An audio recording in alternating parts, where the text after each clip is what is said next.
I think I had one of the worst pre-doc internship interview experiences of all time.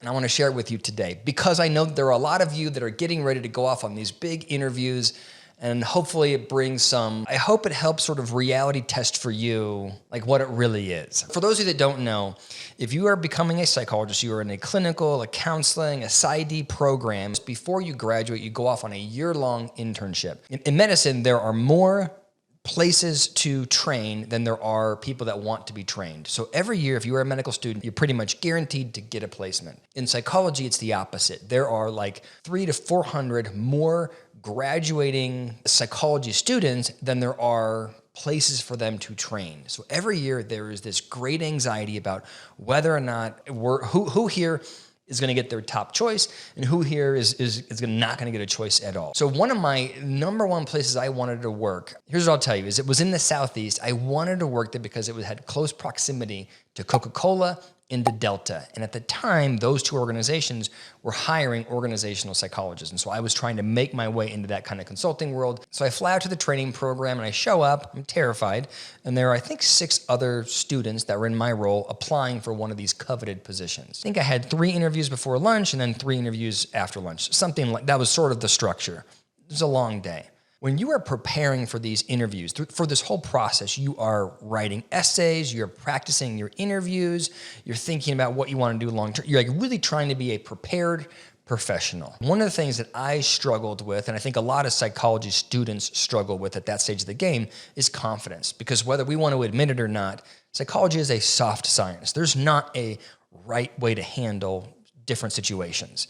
What happens oftentimes, I think, when psychology students are asked about a case is that we default to I don't know, I could do this. We hedge and we protect against mistakes. And I was aware that I did that, and I was really working in these internships to have an opinion. So I had really coached myself up on that. So I go in there and I have a couple of interviews and I think I'm doing well. And then in my 3rd interview, I get to a psychologist who says, tell me about a time when you dealt with a client that was experiencing suicidal ideation. The question was essentially, David, are you able to do a risk assessment? How do you approach that? And I thought, David, you're going to be confident in how you respond to this. So I gave an example of a case. But I confidently said, I think a lot of psychologists make the mistake of just thinking about avoiding risk, right? How can we get this person under contract? How fast can we get this person protected if they are going to hurt themselves? How fast can we make it really clear that I, as a psychologist, did everything I could to protect this client? I thought it was a mistake then. I still think it's a mistake now, because you should be doing all those things and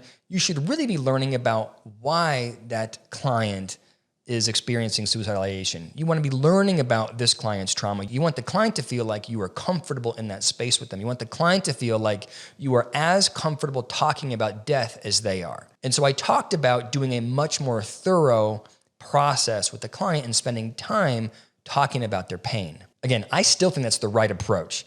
But the psychologist that I was sharing that with got out of his chair and he walks over to me and he leans over me. Like I am sitting down and he is now standing up, and he leans over me and he goes, that's pretty bold of you. And I'm surprised. And I go, what do you mean? He goes, you think you have the ability to speak for all psychologists? You think you know more about risk assessment? And I was like hemming and hawing. I was like, no, I don't think I know more. I just think that I tried to reiterate my position, and he got more. He's standing over me as though I have grievously offended him. It was so uncomfortable. And the whole time I'm just going, sorry, I'm sorry. And in retrospect, I wish I had the confidence to say, hey man, you don't need to lean over me to have a conversation about how to assess for risk. That's the first thing. The second thing is, I don't want to come to an internship that is so psychologically unsafe that I'm fearful of making a mistake. Your style is not helpful, so we're not a good fit. I wish I had just drawn the line right there. But here's the thing. Here's the thing about psychologists is that we are so focused on ourselves. We're so focused on not being defensive, not being reactive, maintaining control and composure, that we would never do that. That would come across as reactive. So I ranked them dead last. I did get my first choice. It all worked out just fine. And if you're going off on these internship interviews, yes, you're going to be stressed, but try to have some perspective, right? Like step out of it a little bit. Know that, be confident in what you know and who you are and the value that you bring. Do your best. It's all you can do, and you'll be fine.